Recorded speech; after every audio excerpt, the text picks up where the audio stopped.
You're sure this guy's a Christian? Yeah, I think so. Truth.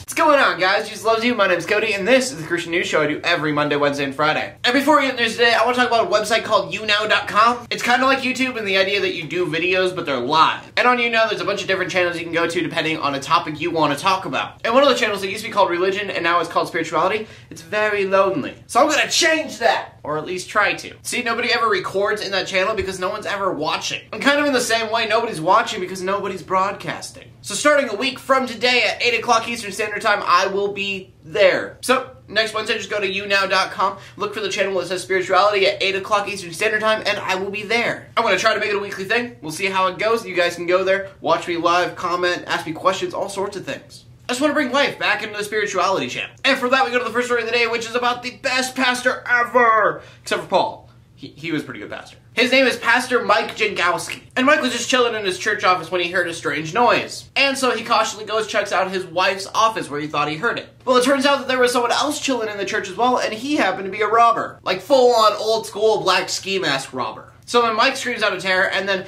the robber, who we later find out is named Brian Cook, screams out of terror of a guy screaming in terror. So Mike then tackles the robber, gets his phone out and calls the police, puts it on speakerphone and is like, hey, I need some help here. Robber Brian breaks free, the pastor runs and chases him out the door, tackles him out on the sidewalk, and when he finally gets him pinned down, he shares the gospel with him. And then prayed for him until the police got there to pick him up. Now personally, I think this would have been way better if he wouldn't have pressed charges, but he did press charges for burglary. If he would have been like, I won't press charges if you go to a church for a while, that would have been awesome. But Pastor Mike Jankowski, you are awesome, especially since you were fasting for 4 days before doing this. Like, there are very few times when I think it's appropriate to tackle somebody and then share the gospel with them, but this is one of them. Side note, don't tackle people to share the gospel with them just because. And then I wanted to give an update on that story about Pakistan, because it was really hard for me to not portray the story as, look at the Muslims burn the houses down, and look at Christians peacefully protest it.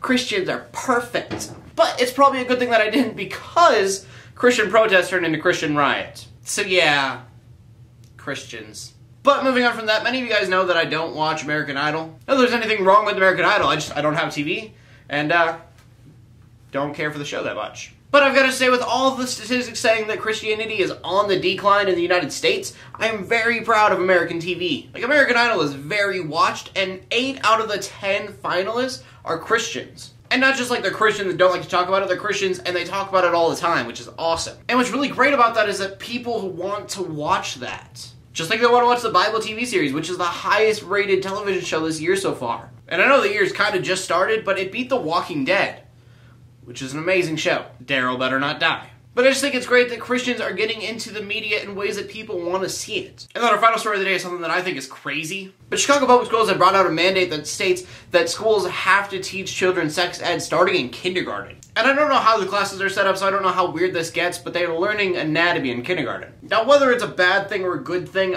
I don't know. Like, when I think about education, education is a good thing. But whether or not this is appropriate for kindergartners, I don't know. So that's why I'm asking you guys. In your eyes, how old should the children be before they learn sexual education? As always, please leave a comment in the comment section below with your answer, or leave a video response if you want to. My name is Cody. I'm bringing news to the Christian community every Monday, Wednesday, and Friday. In closing, let the haters hate, let the Christians pray, and to everybody like, subscribe. I'll see you later, and God bless.